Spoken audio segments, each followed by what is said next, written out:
నమస్తే welcome to వేద తెలుగు. ఇప్పుడు మనతో పాటు ప్రముఖ ఆధ్యాత్మికవేత్త జ్యోతిష్య వాస్తు పండితులు చేబిఎం కిరణ్ శర్మ గారు ఉన్నారు. గురుగారితో మాట్లాడి మరిన్ని వివరాలు తెలుసుకుందాం. నమస్తే గురుగారు. అఖండ లక్ష్మీ ప్రాప్తిరస్తమ్మ కళ్యాణమస్తు.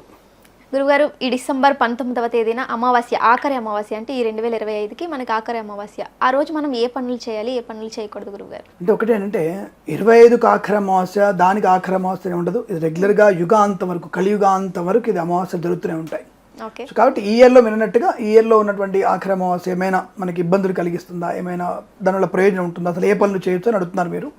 అటువంటి ప్రశ్నకు సమాధానం ఫస్ట్గా మీకు ఏంటంటే గుర్తుపెట్టుకోండి, ఇక్కడ శాస్త్ర ప్రకారంగా మనం చెప్పింది అమావాస్య అనేది పితృరుణాన్ని తీర్చుకోవాలి మనం. ప్రతి అమావాస్య, నాట్ ఈవెన్ దో 2025 డిసెంబర్ అమావాస్య కాదు, ప్రతి అమావాస్యకి అంటే ఒక సేమ్ ఉంటుంది ప్రత్యేకతలు, ఇంకా డిఫరెంట్ ప్రత్యేకతలు ఉండవు.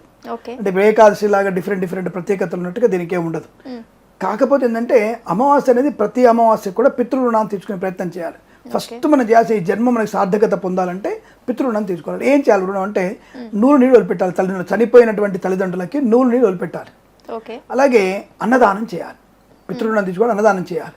తప్పకుండా ఈ రోజున పిండ ప్రదానం అంటే పితృదేవతలకి పిండ ప్రదానం చేసుకునేటువంటి ప్రయత్నం చేయాలి.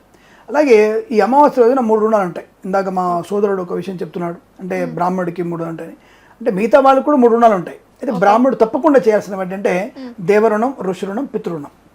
అంటే దేవతలకి రుణం ఉంటాం, దేవతలకి కూడా నీళ్ళు వదిలిపెట్టాలి, ఇలా వదిలిపెడతారు. ఋషి రుణం ఉంటుంది, ఇలా వదిలిపెడతారు, అంటే నీళ్ళు ఇట్లా పోసుకొని వదిలిపెట్టాలి. ఇది ఋషి రుణం, ఇది దేవతా రుణం, ఇది పితృరుణం. పితృదేవతలకి ఇలా వదిలిపెట్టాలి. అంటే దేవతా రుణం, పితృరుణం అనేది మనం చేసుకుంటూ ఋషి రుణం, పితృరుణం అనేది వదిలిపెట్టాలి, తర్పణ వదిలిపెట్టాలంటారు. కేవలం తల్లిదండ్రులకి అంటే పితృదేవతలకి మాత్రం నూనె నీళ్ళు వదిలిపెట్టాలి, మిగతా వాళ్ళకి బియ్యం వదిలిపెట్టాలి, బియ్యం నీళ్ళు వదిలిపెట్టాలి. ఎందుకు ఇదంటే జన్మనిచ్చారుగా వాళ్ళు, జన్మనిచ్చారు, జ్ఞానాన్ని ఇచ్చారు, మనకి పుట్టుకనిచ్చారు. అంటే యుగంలో బతకడానికి ఈ యొక్క కొంత ఆయుష్ని ఇచ్చారు కదా భగవంతుడు. కాబట్టి ముగ్గురికి రుణపడి ఉంటాయి. ఎప్పుడు మనం ఆ రుణం తీర్చుకునే ప్రయత్నం అమావాస్యలో చేయాలి. ప్రతి అమావాస్య రోజు ఈ రుణాలు తీర్చుకోవాలి. దానికి కొన్ని మంత్రోక్తంగా ఉన్న మంత్రం ఉన్నా లేకపోయినా దేవతలకి నీళ్లు సమర్పయామి, ఋషులకి నీళ్లు సమర్పయామి, పితృదేవతలకి తిల తర్పయామి, తిలోదకం సమర్పయామి అనేటువంటి భావంతో చేసుకోవాలి. పిండ ప్రదానం చేసుకోవచ్చు, పిండ ప్రదానం చేసుకున్నా సరే, అన్నదానం చేయనా సరే. కనీసం ఏ చేయకపోయినా మనం భోజనం చేసే మధ్యాహ్నం పూట భోజనం చేసే ముందు ఒక పిడిచ అన్నాన్ని తీసి ఇలా ముద్దగా చేసి ఒక దొప్పులో పెట్టేసి మనం పిట్టగోడ మీద పెట్టాలి. అంటే కాకికి అన్నం పెట్టాలి, పక్షికి అన్నం పెట్టాలని అర్థం. అలా పెట్టడం వల్ల మనకి పితృదేవతలు శాంతి పడతారు, మనకి అనుగ్రహాన్ని ప్రసాదిస్తారు. అటువంటి అనుగ్రహం పొందాలనుకుంటే అమావాస్యలు తప్పకుండా చేయాలి, ప్రతినిత్యము చేయాలి. అమావాస్య రోజు ఖచ్చితంగా చేయాల్సినటువంటిది. కాబట్టి ప్రతి అమావాస్య కూడా మీరు అటువంటి చేస్తే పితృరుణం నుంచి మనం బయటపడే అవకాశం. అంటే ఎవరికి రుణానుబంధం ఉండొద్దు. మనం రుణం లేకుండా ఎందుకు ఈ శరీరం మోక్షాన్ని, ఆత్మ మోక్షాన్ని పొందుకోవాలి. శరీరం కాలిపోతుంది, ఆత్మ అనేది తప్పకుండా మనకి మోక్షాన్ని పొందుకునే ప్రయత్నం చేస్తే ఈ ఆత్మ వల్ల మనకి పరిపూర్ణమైనటువంటి అనుకూలత, ఆనందయుగం పొందుకునే అవకాశం. కాబట్టి ఈ అమావాస్య, మార్గశిర అమావాస్య కానీ 2025 ఎండింగ్ అమావాస్య. మరి ఇంకేం పూజ చేయొద్దంటే మరొక పూజలు ఉంటాయి మనకి. అనారోగ్యంతో బాధపడుతున్న వాళ్ళు, అంటే హెల్త్ ప్రాబ్లం ఉన్నవాళ్ళు తప్పకుండా ఈరోజు ప్రాతకాలంలో అంటే సూర్యోదయానికి ముందే మీరు సుబ్రహ్మణ్య స్వామి మన్యు సూక్త హోమం చేసుకుంటే ఈ డిసెంబర్ 19వ తేదీ 2025లో చేస్తే ఆరోగ్య లాభం ఉంటుంది. అంటే ఆ రోజు యొక్క నక్షత్రం అనేది మనకి బలమైన నక్షత్రం. అటువంటి ఈ నక్షత్ర ప్రభావం చేత మనకి రోగనాశనాన్ని పొందుకునే అవకాశం బలంగా ఉంటుంది.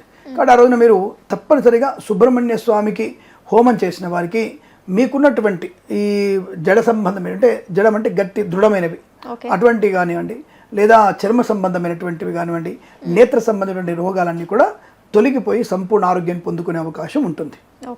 అయితే ఈ రోజున మనకి జ్యేష్ఠ నక్షత్రంతో కూడినటువంటి అంటే వృశ్చిక రాశి చంద్రుడు ఉంటాడు కాబట్టి ఈ రుణపీడ అంటే రోగనాశనానికి ఈ హోమం చేయాలి.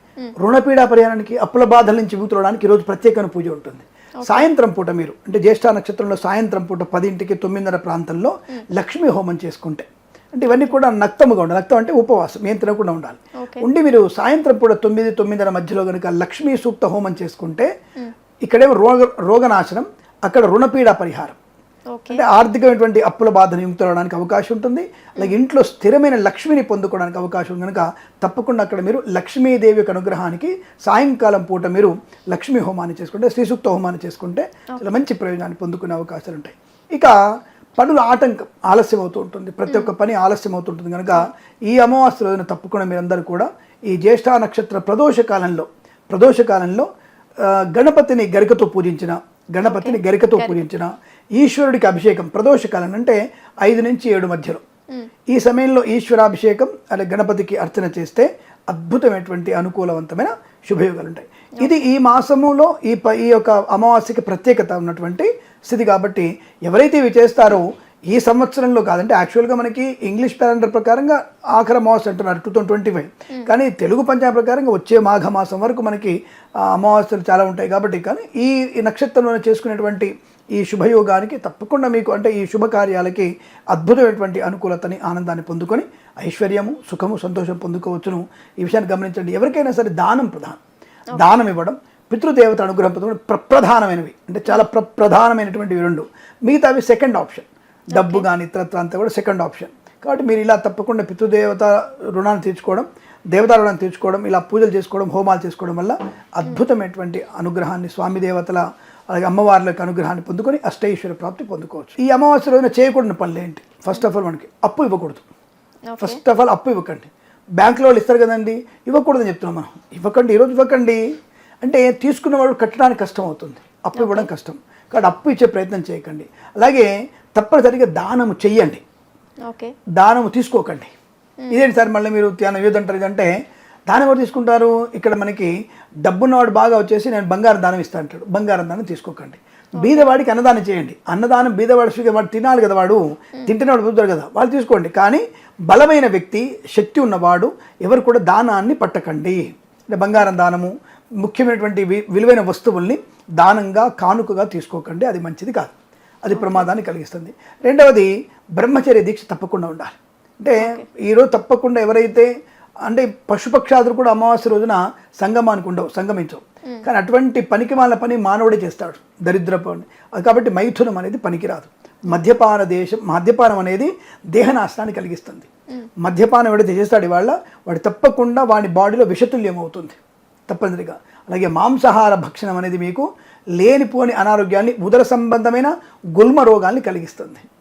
మరి ఎలా ఉన్నాడు సార్ ఆ ట్రాష్ వీడు చెప్పి బొందలే, ఇవాళ బాపునుడు తాగుతున్నాడు, బాపునుడు తింటున్నాడు అనేటువంటి మాట కామెంట్ చేస్తుంటారు.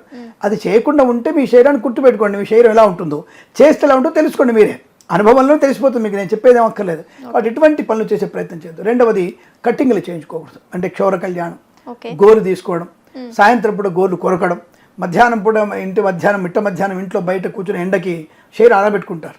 మిట్ట మధ్యాహ్నం ఎట్టి ప్రజలు అమావాస్య కిరణాలు చాలా తీవ్రంగా ఉంటాయి, చర్మానికి ప్రమాదం కలిగిస్తాయి. కాబట్టి సూర్యకాంతి వేరు, సూర్యోదయ కాంతి వేరు. మధ్యాహ్నం పూట సూర్యకాంతి ప్రమాదాన్ని కలిగిస్తుంది ఈ అమావాస్య రోజున. పొద్దున పూట కాంతివంతమైనటువంటి చర్మ సౌందర్యాన్ని కలిగిస్తుంది. కాబట్టి మధ్యాహ్నం పూట సాయంత్రం పూట ఎండలో మీ నిలబడి చలిగా పుట్టున్నాం, ఎండలో నిల్చుందని చెప్తే మాత్రం రోగాన్ని కలిగిస్తుంది. ఇవన్నీ కూడా పాటించిన వారికి అనుకూలవంతమైన శుభయోగాలు ఉంటాయి. ఇవన్నీ పాటించాలి. అలాగే బంగారం కొనుగోళ్ళు అంతగా మంచిది కాదు. బంగారం అనేది ఈరోజు కొనుగోలు చేయడం అంతగా మంచిది కాదు. అంటే ఏమవుతుంది, అది అంతగా నాణ్యమైనటువంటి వస్తువు మీకు చేరకపోవచ్చును. అందుకే అమావాస్య రోజు కొత్త వాహనాన్ని కూడా కొనుగోలు చేయకండి, అది మంచిది కాదు. అనవసరంగా ఎవరికి కూడా పూచికత్తుగా సంతకాలు చేయకండి, బాధ్యతలు ఎక్కువగా తీసుకునే ప్రయత్నం చేయకండి అనే విషయం. కేవలం ధ్యానం, దానం, తర్పణం, హోమాదు లాంటివి మాత్రమే మీకు శుభయోగాన్ని కలిగిస్తాయి. మిగతావన్నీ కూడా అరిష్టాన్ని కలిగించే అవకాశం ఉంది. కాబట్టి అనవసరంగా రాత్రిపూట ప్రయాణం కూడా మంచిది కాదు. ముఖ్యంగా మీకు ఈ 22nd సెంచరీ అనుకో, 23rd సెంచరీ, 25th సెంచరీ అనుకోండి, ఏదైనా సరే ఏ సెంచరీ అయినా రజస్సులైనటువంటి ఆడపిల్ల అమావాస్య రాత్రిపూట ప్రయాణం చేయకూడదు, బయటికి వెళ్ళకూడదు, ప్రమాదం కలిగిస్తుంది. ఇది గ్యారంటీ. కాబట్టి అటువంటి ఆడవాళ్ళు బయటికి వెళ్ళకూడదు, జాగ్రత్తలు పాటించి ఇంట్లోనే ఉండే ప్రయత్నం చేయాలి. సాయంత్రం లోపల 6-7 లోపల ఇంటికి వచ్చేసేయాలి. అనవసరంగా రాత్రిపూట తిరుగుళ్ళు అనేది మంచిది కాదనే విషయాన్ని గమనించండి. ఇవి చేయకూడని పనులు అనే విషయాన్ని గుర్తుపెట్టుకుంటే, చేసే పనులు చేసి చేయకూడని పనులు మానుకుంటే, పెద్దలు చెప్పిన మాట వింటే సుఖము సంతోషం ఆనందకరంగా ఉంటారు. ఇది శాస్త్రీయము, ఇది సమ్మతం. దీన్ని పాటిస్తే మంచిది. పాటించకపోతే మీ అమ్మవారి అనుగ్రహం, మీ తల్లిదండ్రుల అనుగ్రహాన్ని చెప్పవచ్చు. ఓకే గురుగారు, ధన్యవాదాలు. శుభమస్తు. అష్టైశ్వర్య ప్రాప్తిరస్తు.